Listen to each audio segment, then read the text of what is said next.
दोस्तों, जो व्यक्ति प्रॉपर्टी खरीद चुके हैं या फिर खरीदने वाले हैं उनके लिए ये न्यूज़ बहुत ज़्यादा इम्पोर्टेंट है, क्योंकि इनकम टैक्स डिपार्टमेंट के द्वारा नोटिस भेजे जा रहे हैं। जो व्यक्ति इनकम टैक्स की कंप्लायंस नहीं कर रहे हैं, तो इसके बारे में हम इस वीडियो में डिटेल में डिस्कशन करेंगे। तो आप इस वीडियो को सभी लोगों के साथ शेयर करें ताकि वो इस प्रकार के नोटिस से बच पाएँ।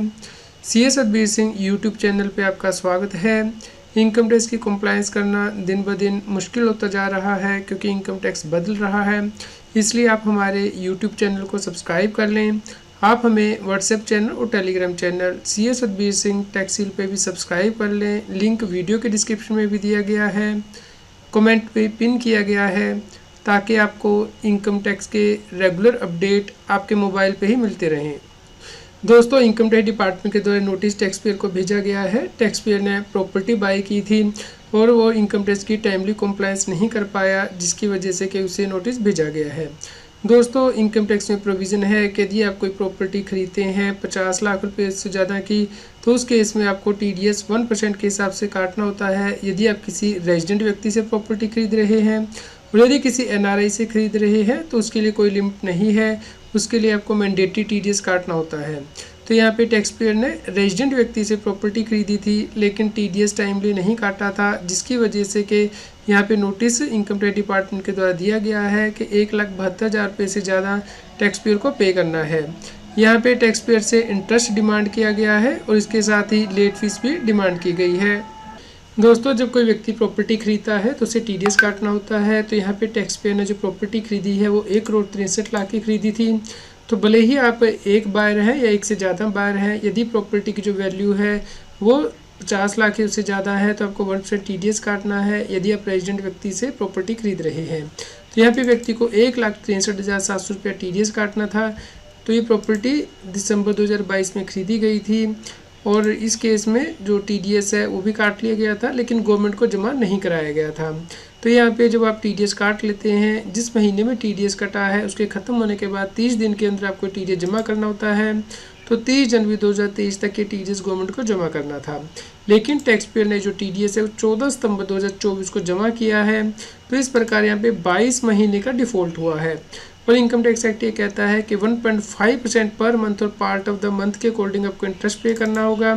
तो इसलिए यहाँ पे 22 महीने का जो इंटरेस्ट है 1.5% के हिसाब से वो डिमांड किया गया है इनकम टैक्स डिपार्टमेंट के द्वारा।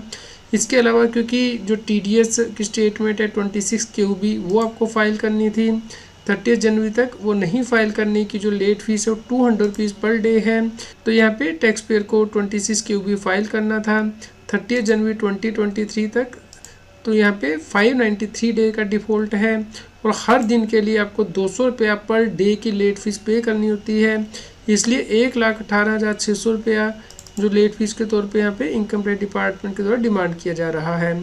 इसलिए यहाँ पे आपको बहुत ज़्यादा ध्यान रखना है कि यदि आप प्रॉपर्टी खरीद रहे हैं तो जब भी आप पेमेंट करें या इंस्टॉलमेंट पे करते हैं उसी वक्त आपको TDS काट के पेमेंट करनी है और इनकम टैक्स के पोर्टल पे 26 QB फॉर्म फाइल करना है कि आपने किस व्यक्ति से ये प्रॉपर्टी खरीदी है।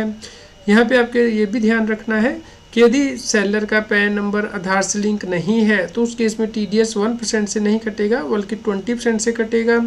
इसलिए आप चेक कर लें कि जब भी कोई प्रॉपर्टी खरीदते हैं तो सेलर का जो पैन है वो आधार से लिंक हो और आप टाइमली ये TDS जो है गवर्नमेंट को जमा कराएँ, अदरवाइज़ आपको ये जो डिमांड है इनकम टैक्स की वो पे करनी पड़ेगी। तो भले ही प्रॉपर्टी के एक से ज़्यादा बायर हैं और हर बायर की जो वैल्यू पे कर रहे हैं 50 लाख से कम है, लेकिन टोटल वैल्यू 50 लाख से ज़्यादा है जो कि सेलर को पे की जा रही है, तो भी आपको TDS काटना है। इसी प्रकार यदि प्रॉपर्टी के एक से ज़्यादा सेलर हैं, बायर भले ही एक है, मान लीजिए आप 60 लाख की प्रॉपर्टी खरीदते हैं 2 सेलर से, तो यहाँ पे 30 लाख आप पे करेंगे तो भी ये माना जाएगा कि प्रॉपर्टी की वैल्यू क्योंकि 50 लाख से ज़्यादा है तो आपको TDS काटना है। इसलिए आपको इस बात की कंप्लायंस करनी है। यदि आपका कोई क्वेश्चन हो तो आप हमें वीडियो के नीचे कमेंट करके ज़रूर बताएं। कृपया लाइक करें और शेयर करें ताकि सभी लोगों तक ये जानकारी पहुंच पाए और वो इनकम टैक्स की कंप्लायंस कर पाएँ। आपको सस्मेट ईयर 24-25 की ITR कैसे फाइल करनी है, इसके लिए CS Satbir Singh YouTube channel पे प्लेलिस्ट में जाके आप प्लेलिस्ट दे सकते हैं ITR फाइलिंग से रिलेटेड, जिसपे कि हमने 50+ वीडियो कवर की हैं ITR फाइलिंग से रिलेटेड, और वीडियोस में जाके लेटेस्ट वीडियो देख सकते हैं। तो आप इन सभी वीडियोस को देखिए, लाइक कीजिए और शेयर कीजिए ताकि सभी लोगों तक ये जानकारी पहुंच पाए और वो इनकम टैक्स की कंप्लायंस कर पाएँ। रेगुलर टैक्स अपडेट के लिए इस चैनल को सब्सक्राइब करें। आप हमें टेलीग्राम ऐप CS बेसिंग टैक्सिल पे ज्वाइन कर सकते हैं ताकि आप GST और इनकम टैक्स के रेगुलर अपडेट अपने मोबाइल पर ही प्राप्त कर सकें।